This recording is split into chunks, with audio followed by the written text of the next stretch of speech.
오늘의 말씀은 사도행전 18장 24절부터 한 절씩 교독하겠습니다. 알렉산드리아에서 난 아볼로라 하는 유대인이 에베소에 이르니 이 사람은 학문이 많고 성경에 능한 자라. 그가 일찍 주의 도를 배워 열심으로 예수에 관한 것을 자세히 말하며 가르치나 요한의 세례만 알 따름이라. 그가 해당에서 담대히 말하기를 시작하거늘 브리스길라와 아굴라가 듣고 데려다가 하나님의 도를 더 자세히 풀어 이르더라. 아볼로가 아가야로 건너가고자 하니 형제들이 저를 장려하며 제자들에게 편지하여 영접하라 하였더니 저가 감에 은혜로 말미암아 믿은 자들에게 많은 유익을 주니 이는 성경으로서 예수는 그리스도라고 증거하여 공중 앞에서 유력하게 유대인의 말을 이기밀려라. 아볼로가 고린도에 있을 때에 바울이 윗지방으로 다녀 에베소에 와서 어떤 제자들을 만나 가로되 너희가 믿을 때에 성령을 받았느냐? 가로되 아니라 우리는 성령이 있음도 듣지 못하였노라. 바울이 가로되 그러면 너희가 무슨 세례를 받았느냐? 대답하되 요한의 세례로라. 바울이 가로되 요한이 회개의 세례를 베풀며 백성에게 말하되 내 뒤에 오시는 이를 믿으라 하였으니 이는 곧 예수라 하거늘. 저희가 듣고 주 예수의 이름으로 세례를 받으니 바울이 그들에게 안수하며 성령이 그들에게 임하심으로 방언도 하고 예언도 하니 같이 합독합니다. 모두 12사람쯤 되니라. 아멘. 이 시간에 말씀 제목은 너희가 믿을 때 성령을 받았느냐? 이 제목으로 같이 은혜를 나누기를 원합니다. 주님 이 시간 말씀을 보고 듣고 깨닫는 마음과 믿음과 눈을 허락하여 주옵소서. 주시는 말씀이 우리의 생명이요 마음이요 믿음이요 삶이 될 수 있게 허락하여 주옵소서. 같이 말씀을 위한 기도 드립니다.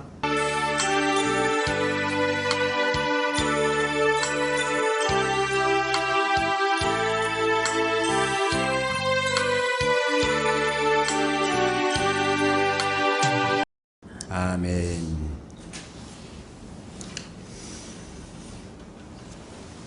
이 시간에 말씀이 어쨌든 지난주에 세미나가 있었는데 어떤 목사님이 같이 좀 성경의 은혜를 좀 같이 나누재요. 조금 이해가 안 되는 부분이 있다고.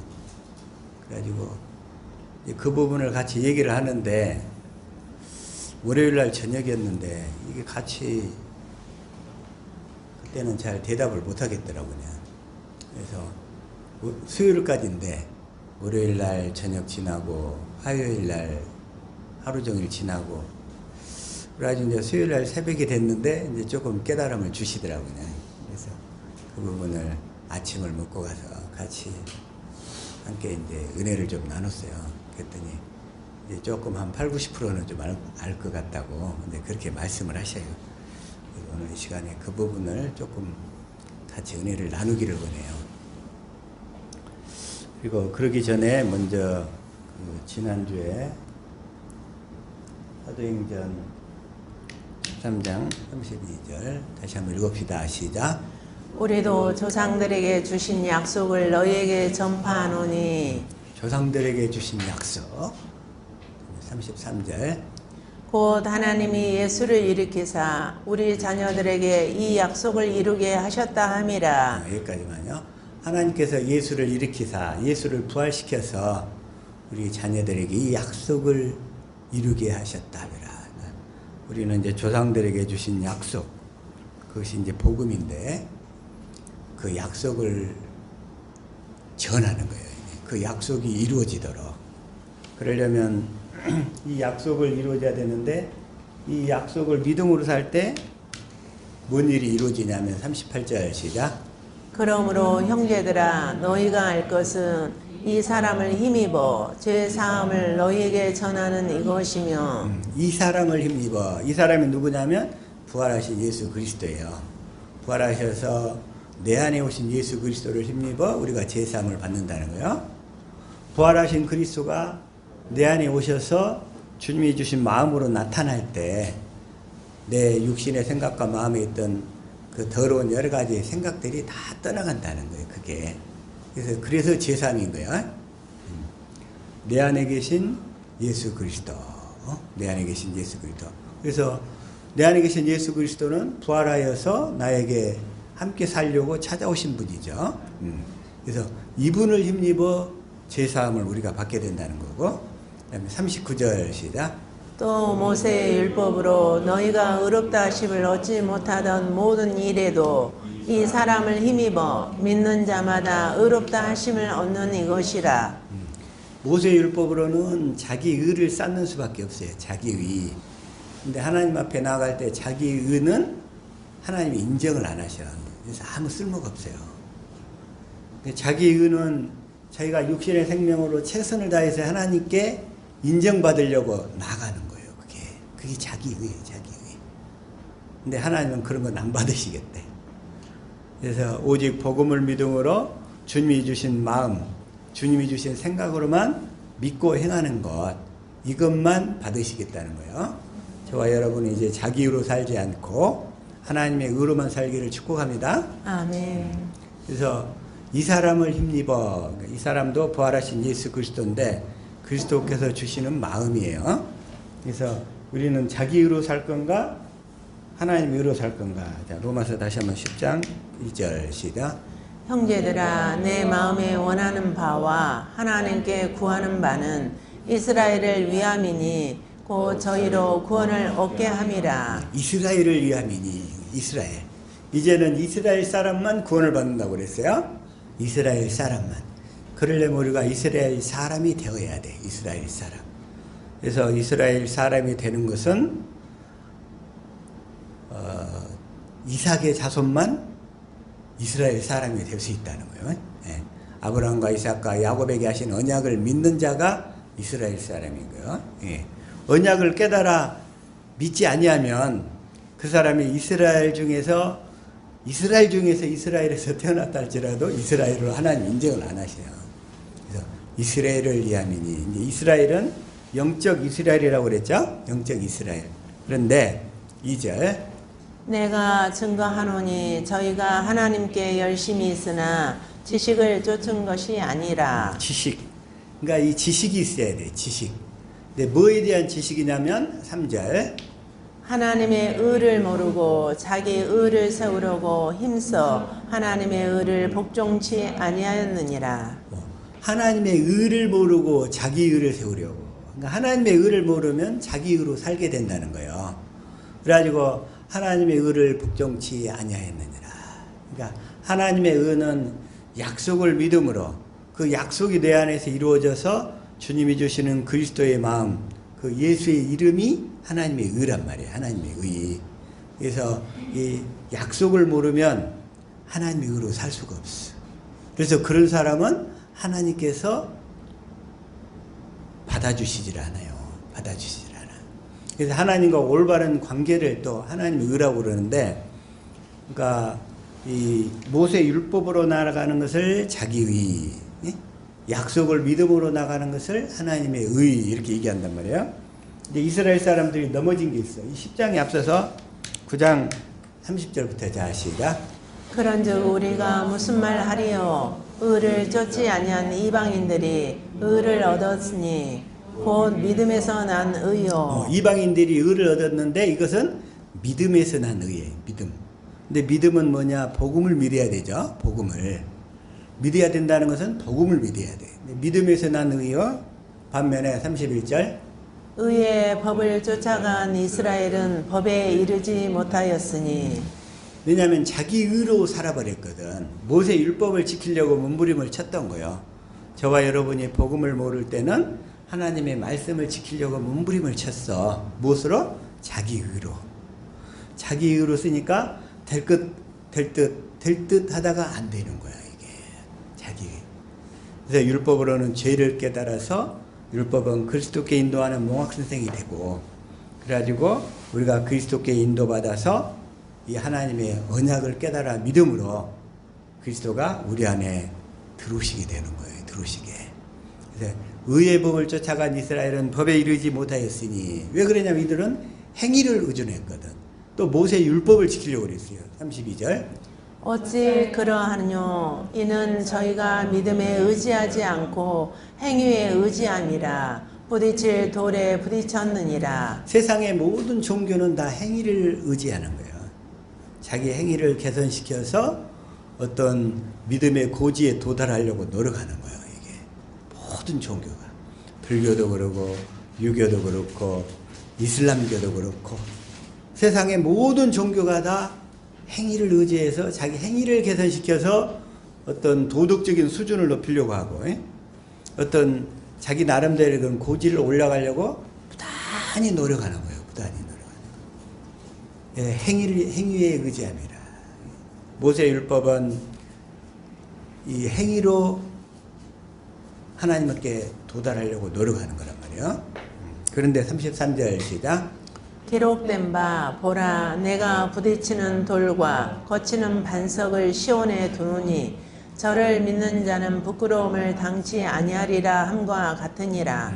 내가 부딪히는 돌과 거치는 반석을 시온에 두노니, 부딪히는 돌, 거치는 반석.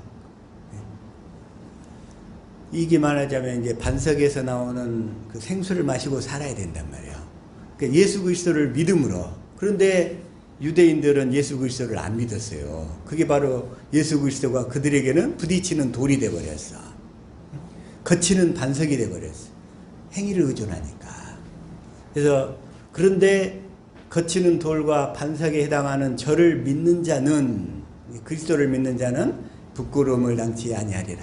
그러니까 행위를 의지하지 않고 믿음으로 하나님께 나갔어야 되는데 이들이 그러지를 못했다는 거예요.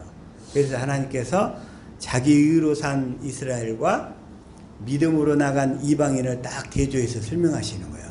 그래서 이방인들은 믿음으로 나갔기 때문에 구원을 받게 된 거예요. 구원을. 저와 여러분이 이제 행위를 의지하지 않고 믿음으로 살아서 확실하게 그리스도 안에서 살게 되는 줄로 믿습니다. 아멘. 그러는데 지금 아까 사도행전 13장 39절에서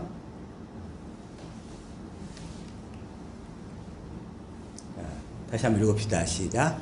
또 모세의 율법으로 너희가 의롭다 하심을 얻지 못하던 모든 일에도 이 사람을 힘입어 믿는 자마다 의롭다 하심을 얻는 이것이라.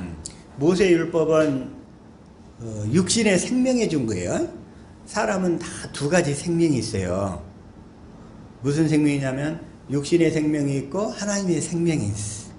하나님은 우리에게 언약하신 것이 하나님의 생명을 주겠다고 언약을 하셨어요.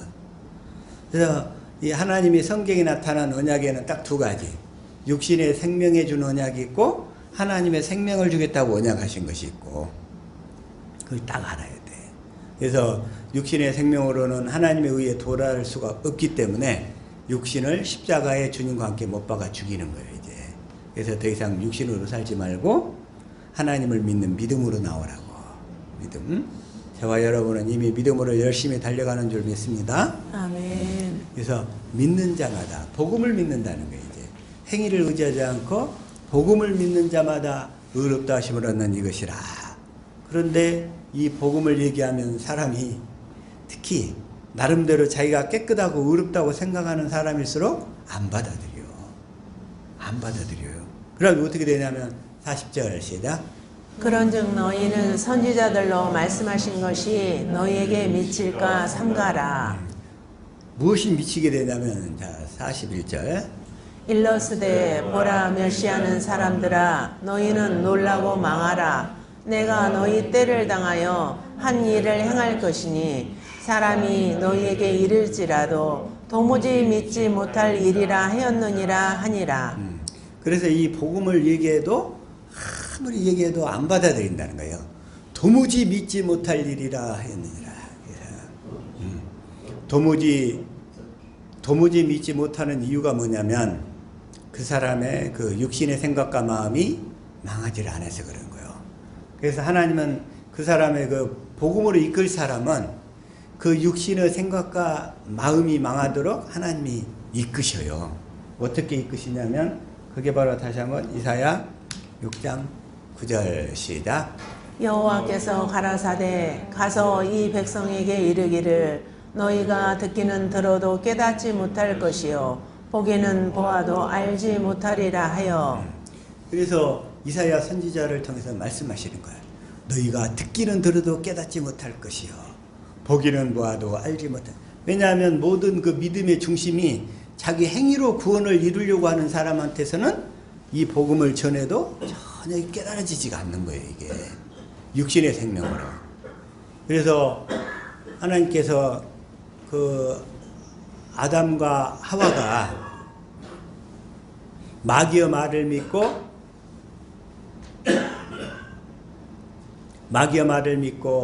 이렇게 타락해 버렸잖아요. 그냥 죄를 지어 버렸잖아요.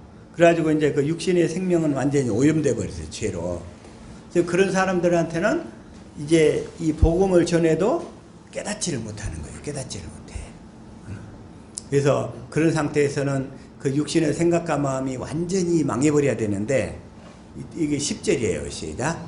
이 백성의 마음으로 둔하게 하며 그 귀가 막히고 눈이 감기게 하라. 염려컨대 그들이 눈으로 보고 귀로 듣고 마음으로 깨닫고 다시 돌아와서 고침을 받을까 하노라.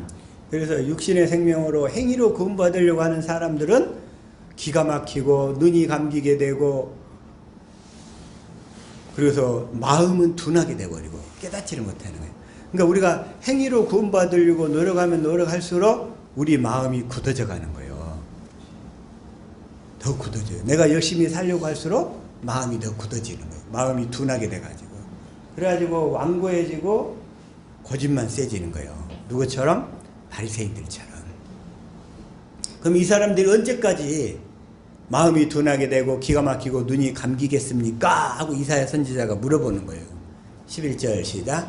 내가 가로되 주여 어느 때까지니까? 대답하시되 성읍들은 황폐하여 거민이 없으며 가옥들에는 사람이 없고 이 토지가 전폐하게 되며. 토지가 전폐하게 되며. 응? 그러면서 12절. 사람들이 여호와께 멀리 옮겨와서 이 땅 가운데 패한 곳이 많을 때까지니라. 여기서 11절을 이거 현대인 성경으로 한번 읽어볼게요. 시작. 그때 내가 주여 언제까지 이런 상태가 계속되겠습니까? 하고 묻자 그분은 이렇게 대답하셨다. 성들은 폐허가 되어 주민이 없고 집에도 사는 사람이 없으며 토지는 황무지가 되고 12절. 사람들은 멀리 포로로 잡혀가서 이 땅이 완전히 황폐하게 될 때까지니이다. 그래서 이스라엘 백성들은 하나님이 주신 언약을 버려버리고 자기들이 가나안 땅에 하나님을 의지하지 않고 자기 행위로 살려고 그랬단 말이에요. 그래서 하나님께서 이스라엘 민족을 걸을 때마다 이방 민족들한테 붙여서 다 포로로 끌려가게 만드시는 거예요. 그냥. 그래서 그 땅이 완전히 황폐하게 되고 그들의 육신의 생각과 마음이 완전히 망해버리도록 그대로 마귀한테 허용을 하시는 거예요. 그때마다. 믿음을 떠나서 자기들이 하나님이 주신 언약을 붙들지 않고 자기 행위로 살려고 했기 때문에. 그래서 사람들은 멀리 포로로 잡혀가서 이 땅이 완전히 황폐하게 될 때까지입니다. 우리 사람들도 보면 예배당에 나왔는데 처음에 성경 말씀을 듣고 가르침을 받을 때는 좋아해. 그런데 그 상태에서 복음을 모를 때는 자기가 큐티에서 성경 말씀을 열심히 깨닫고 지키려고 노력한단 말이에요. 근데 그러한 삶을 하나님은 기뻐하지 않으셔. 또 어떤 분은 막 성경 말씀을 가지고 이렇게 묵상 일기를 써요. 막 깨달으려고. 자기가 깨달으려고. 자기가 깨달으려고 할 때는 하나님은 절대 안 가르쳐 주시오. 주님, 저는 잘 모르겠습니다. 주님, 가르쳐 주십시오.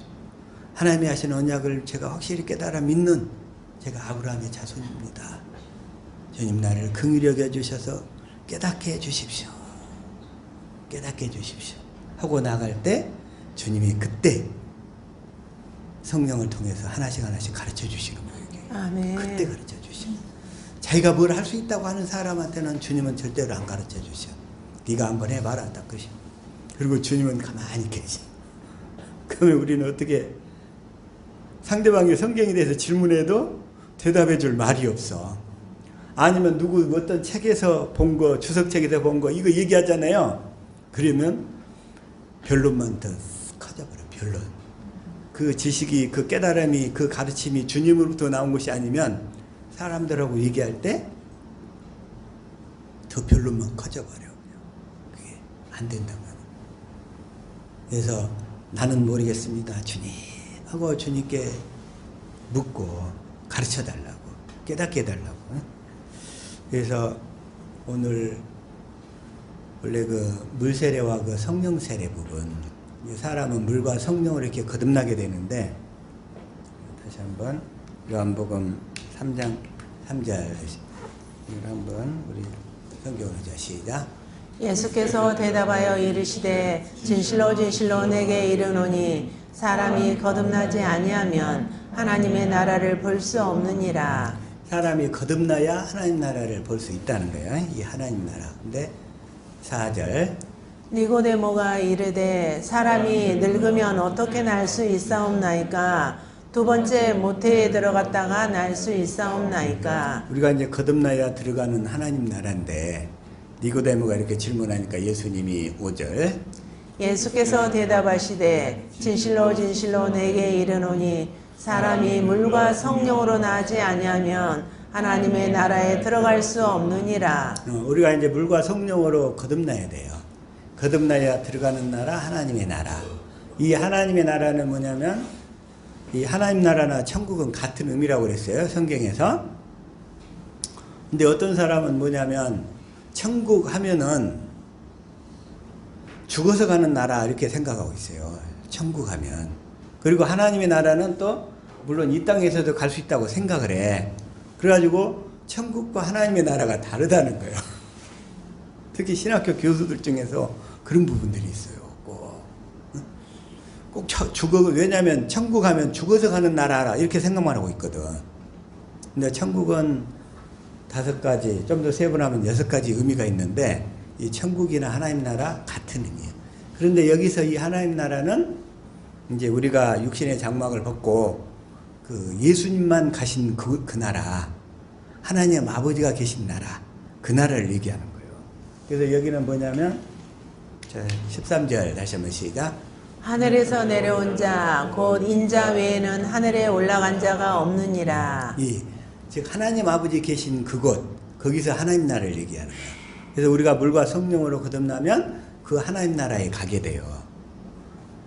그런데 여기서 지금 거듭나는데 뭘로 거듭나요? 물과 성령으로 거듭나잖아요. 이렇게 물과 성령으로 거듭나야 돼요. 그래서 물 세례와 성령 세례를 통해서 우리가 거듭나게 된다는 거예요. 근데 물 세례에는 세례 요한의 세례가 있고 예수님의 제자 삼는 세례가 있다고 그랬죠? 이걸 잘 알아야 돼요. 물 세례에는 뭐가 있어요? 세례 요한의 세례와 예수님의 제자 삼는 세례가 있어요. 예수님의 제자들이 성경을 가르쳐서 진리에 대해서 가르치는 거예요. 복음에 대해서 가르쳐. 그래가지고 복음을 깨달아 믿게 해서 그 다음에 성령을 받게 해서 이제 주님께 가르침 받도록 하는 거란 말이에요. 근데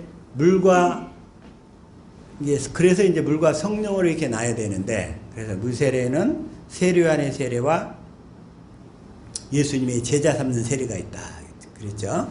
근데 세례 요한의 세례는 지금 쉽게 얘기해서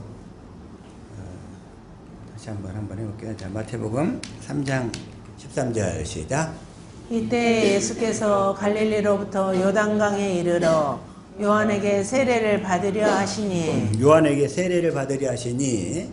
14절 요한이 말려 이르되 내가 당신에게서 세례를 받아야 할 터인데 당신이 내게로 오시나이까. 그래가지고 요한이 지금 그 세례를 예수님께 주는 거예요. 자, 15절 시작.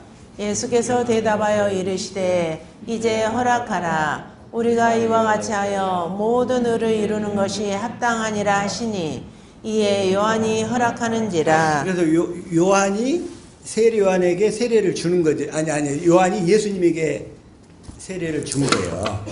그래서 그 얘기는 뭐냐면 이제 요한이 예수님께 세례를 줌으로써 요한은 여자가 낳은 자 중에 가장 큰 자라고 그래. 요한은 어떤 자예요? 마태복음 11장 11절 한번 봐볼게요. 자, 시작. 내가 진실로 너희에게 말하노니 여자가 낳은 자 중에 세례 요한보다 큰 이가 일어남이 없도다. 그러나 천국에서는 극히 작은 자라도 그보다 크니라. 세례 요한을 왜 여자가 낳은 자 중에 가장 큰 자라고 하느냐?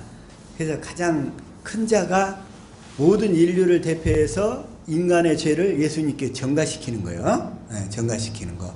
딱 전가시키고 나니까 그 다음 날 이제 세례요구 준 그 다음 날 요한복음 1장 다시 한번 29절 시작. 이튿날 요한이 예수께서 자기에게 나오심을 보고 이르되 보라 세상 죄를 지고 가는 하나님의 어린 양이로다. 그래서 세상의 모든 죄가 이제 다 누구에게 넘어갔어요? 그러니까 예수님에게 넘어갔어. 세례 요한의 세례를 통해서 여자가 낳은 자 중에 가장 큰 자가 대표해가지고, 예를 들어서 아담이 죄를 져가지고 모든 인류에게 죄가 다 전가됐잖아요. 저 아담이 대표해서. 마찬가지로 여자가 낳은 자 중에 가장 큰 자인 세례 요한이 예수님께 안수함으로써 인간의 모든 죄를 다 예수님께 전가했어.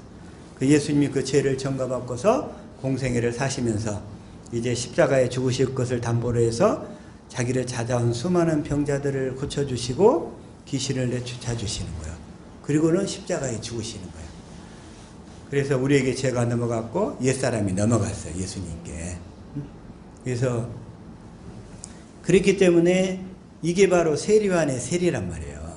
세례 요한의 세례를 통해서 인간의 죄가 다 넘어갔어. 그런데 그것만 알고서는 구원이라고 그래. 구원. 오늘날에 그 구원파 있잖아요. 구원파. 구원파. 그들은 성령의 역사를 인정하지 않아. 그래서 세례 요한의 세례를 통해서 죄가 넘어갔고, 그 다음에 예수님의 제자 삼는 세례를 받아야, 그러니까 복음을 듣고 깨달아서 예수님의 제자 삼는 세례를 받아야 되거든요. 그러면 이제 성령께서 우리의 안으로, 영 안으로 들어오시는 거예요. 그러는데 그 사실을 모르고, 자, 다시 한번 요한복음 4장 1절 시작.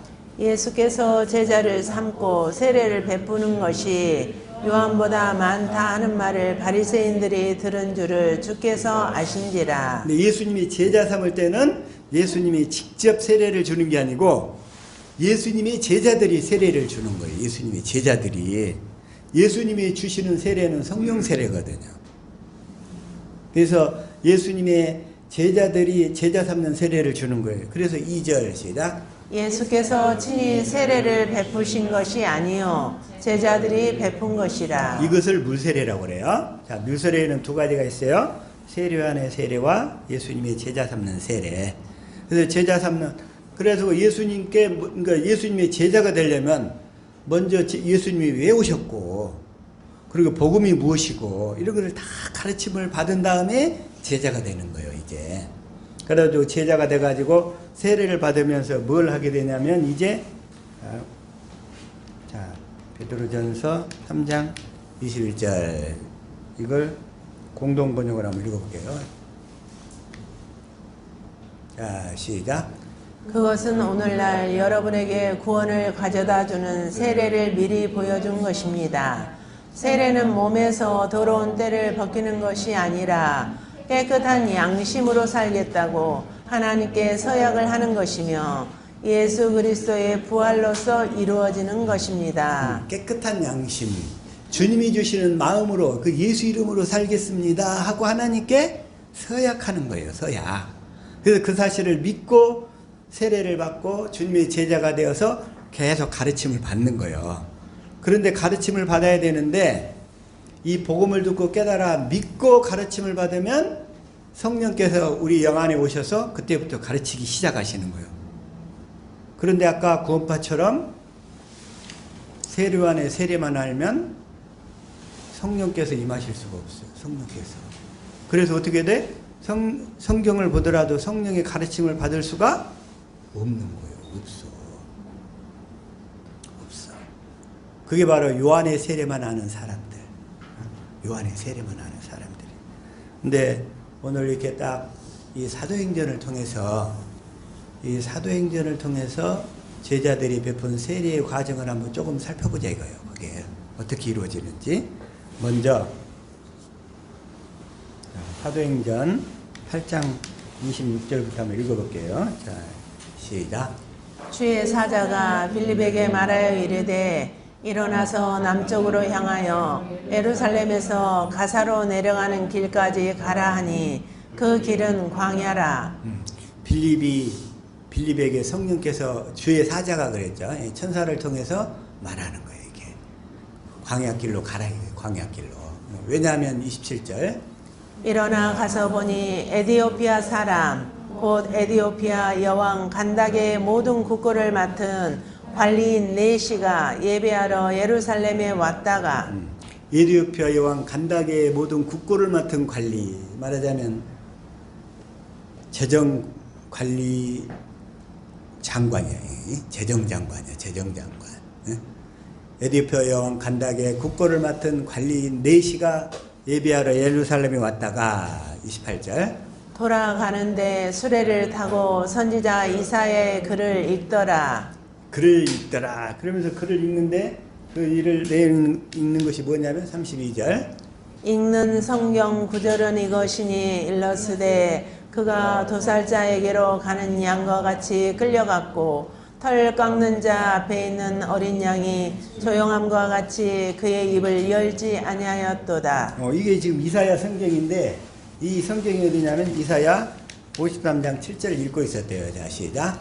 그가 곤욕을 당하여 괴로울 때에도 그의 입을 열지 아니하였으며 마치 도수장으로 끌려가는 어린 양과 털 깎는 자 앞에 잠잠한 양같이 그의 입을 열지 아니하였도다. 8절 그는 곤욕과 신문을 당하고 끌려갔으나 그 세대 중에 누가 생각하기를 그가 살아있는 자들의 땅에서 끊어짐은 마땅히 형벌받을 내 백성의 허물 때문이라 하였으리요. 이 구절을 읽고 있었어요. 그런데 그 당시에 지금 이 구약 성경은 그래도 이렇게 다 정리는 안 됐었지만 그래도 많은 사람들에게 예배당에 오는 사람들에게 이 성경이 퍼져 있었어요.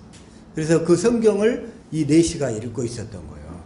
그래가지고 다시 한번 사도행전 8장 32절에 그 입을 열지 아니었도다. 그러면서 33절 그가 굴욕을 당했을 때 공정한 재판도 받지 못하였으니 누가 그의 세대를 말하리요. 그의 생명이 땅에서 빼앗김이로다 하였거늘. 이게 지금 이 구절이 누구에 대해서 얘기하는지 이 네시가 알 길이 없었어요. 왜냐하면 지금 복음을 듣고 깨달아서 물세례를 받기 전이었잖아요. 그래서 성령이 임하시기 전이었단 말이에요. 그러니까 이 네시가 이 성경 말씀을 읽고도 이게 무슨 말인지 잘 모르는 거예요.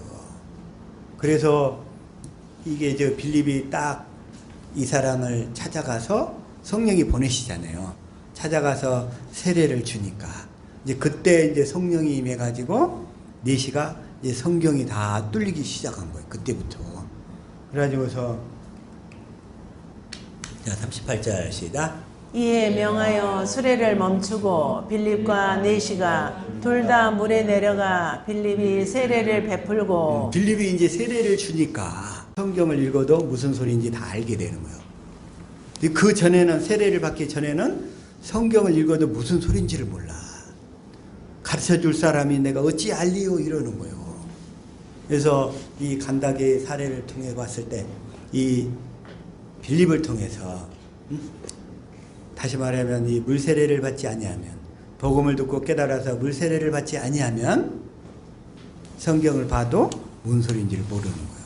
그래서 다시 말하면 복음은 두 번째 언약이잖아요. 새 언약과 두 번째 언약. 그래서 두 번째 언약을 듣지 아니하면 어떤 상태가 되냐면 신명기 29장 4절 상태예요. 자, 시작. 그러나 깨닫는 마음과 보는 눈과 듣는 귀는 오늘 여호와께서 너희에게 주지 아니하셨느니라. 그래서 우리가 행위로 나가지 않고 이 복음을 언약을 믿음으로 살겠습니다 하고 하나님께 나가면 하나님께서 깨닫는 마음과 보는 눈과 듣는 귀를 주시는 거예요. 그때부터. 그래가지고 이제 복음이 우리 속에서 이루어지기 시작하기 때문에 우리 하는 모든 일이나 형통해지기 시작하는 거예요. 자, 시작. 그런즉 너희는 이 언약의 말씀을 지켜 행하라. 그리하면 너희가 하는 모든 일이 형통하리라. 모든 일이 형통하게 되는 거예요. 왜 형통하게 되느냐? 이제 우리가 이 복음을 듣고 깨달아 믿으면 우리에게 예수 이름을 주실 거거든. 하나님께서 뭘 주셔요? 예수 이름. 예수 이름을 주시기 때문에 우리가 하는 모든 일이 형통하게 되는 거예요. 그래서 자, 요한복음 14장 12절에 시작. 내가 진실로 진실로 너에게 이르노니 나를 믿는 자는 내가 하는 일을 그도 할 것이요 또한 그보다 큰 일도 하리니 이는 내가 아버지께로 감이라. 예수님께 아버지로 가는 거예요. 뭐 하려고 가요? 이제 진리의 성령을 보내서 진리의 성령을 받아서 우리가 주시는 예수 이름으로 살도록 하기 위해서 아버지께로 가시는 거예요. 그래서 예수님이 십자가에 죽고 부활하셔서 아버지께로 가셔야 돼. 그래서 내가 너희에게 말하노니 내가 떠나가는 것이 너희에게 유익이라 이렇게 말씀하시는 거예요. 아멘. 내가 떠나가는 것이 유익이라. 왜? 이제는 진리의 성령을 받아서 너희에게 보내줄 것이고 그 진리의 성령 안에 내가 생명 주는 영으로 와서 너희에게 모든 것을 가르쳐 깨달아 알도록 하실 것이기 때문에. 아멘. 그래서 예수님이 말씀하시는 거예요. 요한복음 16장 7절 시작. 그러하나 내가 너희에게 실상을 말하노니 내가 떠나가는 것이 너희에게 유익이라. 여기까지만. 그래서 주님이 떠나가는 것이 우리에게 유익인 거예요. 주님이 떠나간다고 하니까 제자들은 이 당시 막 두려워가지고 벌벌벌 떨었어요. 그냥 두려워가지고. 그러나 주님은 뭐래요? 내가 떠나가는 것이 너희에게 유익이라. 떠나가야만 내가 진리의 성령을 보내고 그 진리의 성령 안에 내가 생명 주는 영으로 와서 너희 영 안에 들어와서 너희 죽었던 영을 살리고 너희와 영원히 함께 살 것이기 때문이라. 이런 말씀인 거예요. 아멘. 그래서 주님께서 이 약속을 하셨어요. 이 약속을. 그러면서 이 두 번째 언약을 주시는 이유. 그래서 두 번째 언약을 믿으면 우리 하는 모든 일이 형통한다는 이유. 그거 아시겠죠? 왜? 주님이 이제 오셔서 예수 이름을 주시기 때문에. 우리가 예수 이름을 받으면 예수 이름으로 구하면 구하는 모든 것을 다 받을 것이기 때문에. 아멘. 그래서 주님의 다시금 말씀 마태복음 18장 20절 또 말씀하시는 거죠. 아시죠?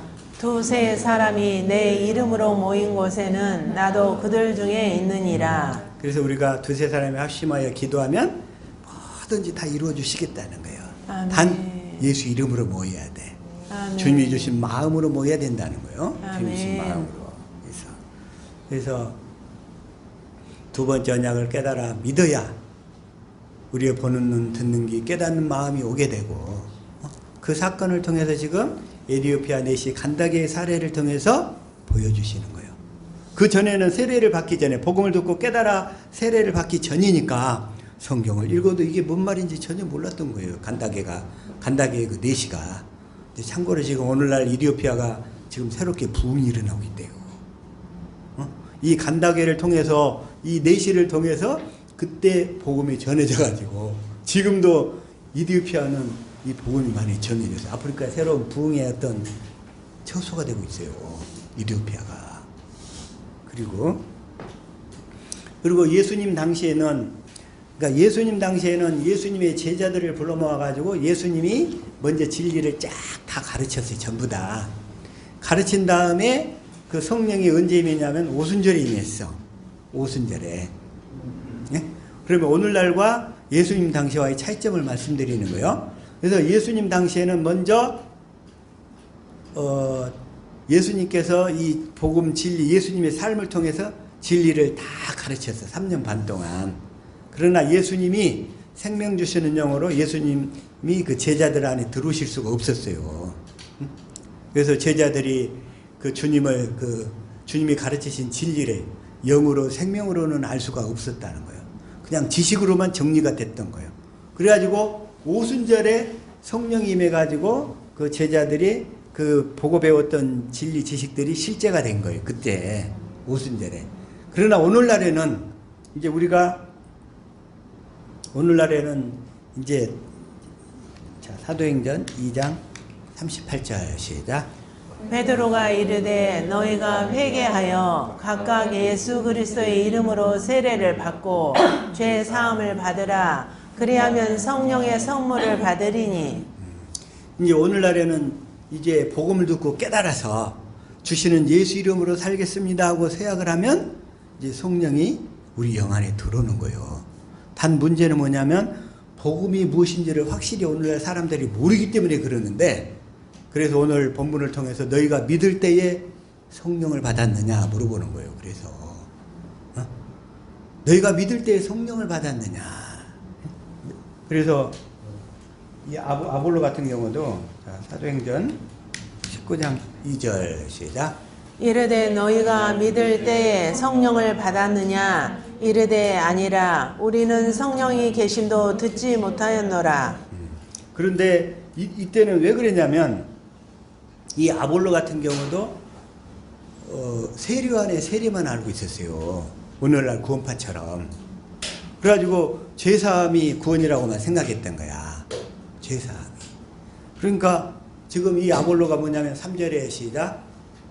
바울이 이르되 그러면 너희가 무슨 세례를 받았느냐. 대답하되 요한의 세례니라. 요한이 세례만 받았다는 거예요.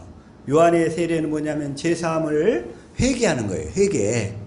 다시 말하면 회개란 뭐냐면 내가 아까 행위로 산 것을 회개하는 거예요. 믿음으로 살지 않고. 행위로만 살려고 내가 이 성경 말씀을 지켜서 구원받으려고 그랬던 거예요. 내가 육신의 생명으로. 그걸 회개하는 거예요. 요한의 세례는. 근데 이제 복음은 뭐냐면 우리가 행위로 살지 않고 언약을 믿어서 주님의 내 안에 들어오셔서 나와 함께 사시면서 나에게 주시는 마음, 그리스도의 마음으로 살겠습니다 하고 서약하는 거예요. 복음은. 그리고 제자가 되잖아요. 그렇게 되어져야 성령께서 우리 영 안에 들어오셔서 그때부터 성경을 보는 눈을 열어주시고 성경을 깨닫는 마음을 열어주시고 그래서 생명으로 우리가 성전이 우리 안에서 지어져 가기 시작하는데, 근데 이 상태는 복음을 몰랐기 때문에 요한의 세례만 알고 있었기 때문에 성령이 임할 수가 없었던 거예요. 아볼로가. 그래서 이 아볼로를 아까 18장 25절부터 한번 보자. 시작. 24절부터 시작. 알렉산드리아에서 난 아볼로라 하는 유대인이 예배소에 이르니 이 사람은 언변이 좋고 성경에 능통한 자라. 근데 이 사람 유대인이었어. 언변이 좋았어. 아주 성경에 능통한 자였어. 그런데 요한의 세례만 알고 있었어. 이 사람이. 오늘날 이런 사람들 되게 많아요. 성경에 능통하고 언변이 좋아. 그런데 25절 시작. 그가 일찍이 주의 도를 배워 열심히 예수에 관한 것을 자세히 말하며 가르치나 요한의 세례만 알 따름이라. 요한의 세례만 알아갖고는 성령 임하겠어요? 임할 수 없겠어요? 임하실 수가 없는 거예요. 그래서 이 사람을 데려다가 26절 시작. 그가 회당에서 담대히 말하기 시작하거늘 브리스길라와 아굴라가 듣고 데려다가 하나님의 도를 더 정확하게 풀어 이르더라. 브리스길라와 아굴라 부부가 그를 데려다가 이제 복음을 정확하게 가르치는 거예요. 이게 요한의 세례만 있는 게 아니고 예수님의 제자 삼는 세례가 있고 성령 세례가 있는 거야. 그리고 복음은 뭐야? 새 언약의 중보자로 내 안에서 두 번째 언약을 이루시는 그리스도가 복음이야 하면서 이 진리를 쫙 계속 가르쳐 간 거예요. 그러니까 이제 그때부터는 아볼로가 성령을 받아서 이제 성령으로부터 스스로 이제 성령의 가르침을 받아가면서 복음을 깨닫게 되는 거예요. 그때서부터 더 정확하게 풀어 이르더라. 그래가지고 27절. 아볼로가 아가야로 건너가고자 하므로 형제들이 그를 격려하며 제자들에게 편지를 써 영접하라 하였더니 그가 감에 은혜로 말미암아 믿은 자들에게 많은 유익을 주니 많은 유익을 주었는데, 응?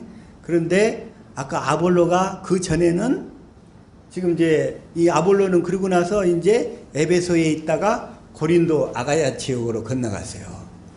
그리고 나서 이제 바울이 이제 에베소에 다시 이르러 보니까 동일하게 이 아볼로의 가르침을 받던 사람들이 에베소에 많이 퍼져 있는 거예요. 이게 바울이 보니까 이들이 요한의 세례만 알고 성령 예수님의 제자 삼는 세례와 복음을 정확히 모르고 있네 해가지고 물어보는 거예요. 너희가 믿을 때에 성령을 받았느냐 하고 지금 19장 2절에 다시 한번 물어보는 거예요. 다시 읽읍시다. 시작. 이르되 너희가 믿을 때에 성령을 받았느냐 이르되 아니라 우리는 성령이 계심도 듣지 못하였노라. 그러니까 제자 삼는 세례와 저자 삼는 세례를 통해서 성령을 받아가지고 성령의 가르침을 받아서 이제 성령 세례를 받아야 되는데 그걸 몰랐던 거예요. 그래서 3절 시작. 바울이 이르되 그러면 너희가 무슨 세례를 받았느냐 대답하되 요한의 세례니라. 그래서 이렇게 요한의 세례만 알고서 4절 시작. 바울이 이르되 요한이 회개의 세례를 베풀며 백성에게 말하되 내 뒤에 오시는 이를 믿으라 하였으니 이는 곧 예수라 하거늘. 근데 이렇게 오늘 이 아볼로 같은 경우도 요한의 세례만 알고 있다가 브리스길라와 아굴라 부부를 통해서 복음을 정확히 확실히 깨달아 알게 되고 또 그 아볼로가 이쪽에서 이 에베소에서 많은 사람들을 가르쳤는데 이 요한의 세례만 가르쳐 놨던 거예요. 그러니까 바울이 가서 보니까 거기에 다시 에베소에 도착해서 가르치려고 봤더니 성령을 다 못 받았어. 다시 말하면 다른 복음만 믿고 있었던 거예요. 다른 복음. 오늘날 다른 복음 너무나 많이 퍼져 있잖아요. 이 다른 복음. 그래서 그들에게 다시금 복음을 정확히 가르쳐줘서 성령을 받을 수 있도록 다시 바울이 에베소로 건너간 거예요. 그래가지고 오늘 본문 말씀이 있는데 이제 문제는 이제 오늘날에는 이 복음을 확실히 깨달아 믿으면 성령이 이제 우리 영 안에 들어오셔. 그래서 우리 안에서 내주하시는 거예요. 그게 바로 영의 구원이라고 그랬어요. 영의 구원. 아멘. 근데 영의 구원만 받아갖고는 언약이 이루어진 것이 아니고 이제 그때부터 기도와 경건 연습을 통해서 성경 속에서 주님의 마음을 보고 예수 이름으로 사랑을 공급할 때 우리 안에서 언약이 이루어진다고 그랬죠. 아멘. 새 언약의 중보자로 두 번째 언약이 내 안에서 이루어진다고 그랬어요. 근데 문제는 이제 사도행전 10장에 갔더니 그러니까 지난주 월요일 날 질문했던 그 목사님이 이 고넬료 사건을 나한테 이렇게 물어보시는데 그때 그 순간은 잘 모르겠더라고. 그랬는데 이제 다시 한번 사도행전 10장 1절 시작. 가이사라에 고넬료라는 사람이 있으니 이달리아 부대라는 군대의 백부장이라. 이 사람도 아주 하나님을 경외하면서 믿음이 아주 좋았던 사람이에요. 그런데 이 복음을 정확히 지금 모르고 있던 거예요. 그런데 이 고넬료 옆에는 누가 있었냐면 베드로가 있었어요. 베드로. 그런데 베드로는 이 당시만 해도 어떤 생각을 갖고 있었냐면 하나님은 유대인이 하나님이다. 이스라엘이 하나님이다. 이방인들은 하나님의 구원 계획과 관계가 없다 하는 생각이 있어. 그러니까 베드로가 이방인들을 만나면 복음을 전할 수 있었겠어요? 없었겠어요? 생각이 굳어져 가지고 하나님은 유대인만의 하나님이라는 거예요. 그것도 육적으로. 그러니까 하나님께서 베드로의 그 사고방식을 깨트리실 필요가 있었던 거예요. 근데 이방인 중에서도 하나님을 경외하는 사람, 이 고넬료는 2절 시작. 그가 경건하여 온 지방과 더불어 하나님을 경외하며 백성을 많이 구제하고 하나님께 항상 기도하더니. 그래가지고 이 고넬료도 언약을 믿고 있었고 경건했어요. 그리고 하나님을 항상 경외하면서 기도하는 사람이었어요. 이런 사람을 내버려 둬야 되겠어요? 구원을 해야 되겠어요? 하나님께서 이런 사람. 그래서 백성을 많이 구제하고 하나님께 항상 기도하는 그런 상태였는데 베드로는 아직 이 사람한테 세례를 주고 성령이 임하게 할 수 있는 그런 상태가 안 됐어요. 그래서 제자를 삼지를 못하는 거야, 베드로가. 그래서 베드로에게 하나님께서 임해가지고 어떻게 하시냐면 9절 시작.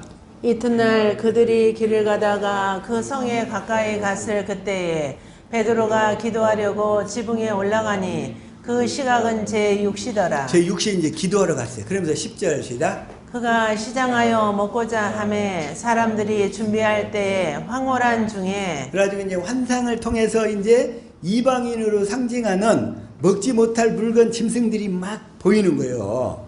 근데 성령이 뭐라고 그래요? 환상 중에 잡아먹으라 이런 얘기야. 다시 말하면 이방인들에게도 안수를 주라 이런 얘기. 제자 삼아서 가르치라 이 얘기예요. 아멘. 이게 이 환상이. 그래가지고서 그러고 나서 이제 가르치고 나니까 어떤 일이 일어나냐면 19절 시작. 베드로가 그 환상에 대하여 생각할 때에 성령께서 그에게 말씀하시되 두 사람이 너를 찾으니. 다시 말하면 고넬료가 보낸 사람이 지금 베드로를 찾아오는 거예요. 그래가지고 그 말씀을 듣고 고넬료가 당신을 초대하니 가서 이제 성령께서 세례를 주라는 거예요. 세례를. 근데 그때까지만 해도 베드로는 이방인들은 구원의 대상에서 닫혀 있다고 생각을 했거든요. 그래서 하나님께서 이제 어떻게 하냐면 그래서 이제 35절을 가는 거예요. 시작. 각 나라 중 하나님을 경외하며 의를 행하는 사람은 다 받으시는 줄을 깨달았도다. 그때서야 베드로가 이제 깨달아진 거야. 각 나라 중 하나님은 유대인의 하나님이 아니라 이방인들도 다 구원할 계획을 갖고 계시구나. 아멘. 사람마다 자기 사고방식과 편견에 갇힌 사람들이 너무나 많아. 자기 경험에 갇혀버린 사람들이 너무나 많아. 이게 또 자기 지식에 갇혀버린 사람들. 그래서 하나님이 그런 사람들을 깨트릴 때는 무장해제를 시키시는 거예요. 제가 주님께 15년 전에 무장해제를 당했잖아요. 주님께. 자기 확신 속에 자기 지식 속에 딱 갇혀 있어서 하나님마저도 자기 틀 안에 가두려고 그래. 그럼 어떻게 해야 되겠어? 하나님이 그 사람 구원하려면 그 틀을 다 깨버리시는 거예요. 그래서 무장해제를 시켜가지고 하나님이 이끌고 가신 거. 그때부터. 근데 사람마다 그 틀이 너무나 센 거야 이게. 그러면서 이제 하나님께서 베드로에게 가르쳐가지고 이걸 가르치시는 거예요. 그래서 복음을 전하면서 43절에 뭐라고 하냐면 시작. 그에 대하여 모든 선지자도 증언하되 그를 믿는 사람들이 다 그의 이름을 힘입어 제사함을 받는다 하였느니라. 너희는 가서 모든 족속으로 제자를 삼아 아버지와 아들과 성령의 이름으로 세례를 주고, 예수님이 그렇게 말씀하시고 승천하셨잖아요. 근데 제자들은 그때까지 베드로도 실제가 안 됐었어. 그러니까 이제 이 말씀에 그의 이름을 힘입어 제사함을 받는다 하였느니라. 다시금 그 말씀을 가르치시면서 딱 복음을 전하니까, 베드로가 그렇게 복음을 전하니까 성령이 그 말씀을 듣는 사람들에게, 물세례도 안 줬는데 성령이 쫙 임해버리는 거예요. 받아버리는 거예요. 아멘. 그래가지고 44절 시작. 베드로가 이 말을 할 때에 성령이 말씀 듣는 모든 사람에게 내려오시니. 성령이 말씀 듣는 모든 사람에게 내려오신. 지금 물세례를 받았어요? 받기 전이에요? 못 받았어요? 받기 전이에요. 받기 전이란 말이에요. 아니 어떻게 물과 성령으로 거듭나야 된다겠는데, 물세례를 받고 나서 그 다음에 성령을 받아야 되는데 먼저 성령을 받고 그 다음에 이제 물세례를 받는 거예요. 자, 45절 시작. 베드로와 함께 온 할례 받은 신자들이 이방인들에게도 성령 부어 주심으로 말미암아 논란이 46절. 이는 방언을 말하며 하나님 높임을 들음이러라. 47절. 이에 베드로가 이르되 이 사람들이 우리와 같이 성령을 받았으니 누가 능히 물로 세례 베품을 금하리요 하고 이제 그때서야 물세례를 주는 거예요. 48절 시작. 명하여 예수 그리스도의 이름으로 세례를 베풀라 하니라. 그들이 베드로에게 며칠 더 머무기를 청하니라. 먼저 물세례를 받고 성령 세례를 받는 줄 알았는데, 지금 이 고넬료 케이스는 먼저 성령 세례를 받아버리고 그 다음에 베드로를 통해서 물세례를 주는 거예요. 그래서 이걸 나에게 딱 질문을 그때 하시는데, 그 목사님이 처음에 그냥 이게 모르겠더라고. 그래서 기도회도 안 가르쳐 주시고 월요일 저녁 지나갔지, 화요일 저녁 지나갔지, 집회가 수요일까지인데 수요일 날 아침에 딱 깨우시더니 이걸 깨닫게 하시는 거예요. 베드로가 이 고넬료에게 세례를 줄 수가 없었던 상태를 딱 깨닫게 하시는 거예요. 아멘.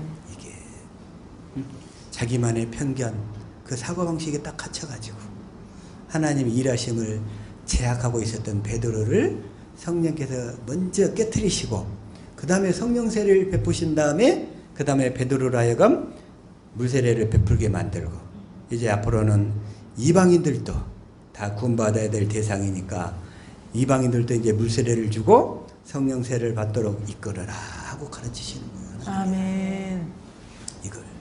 이걸 깨닫게 하시더라고요. 이게.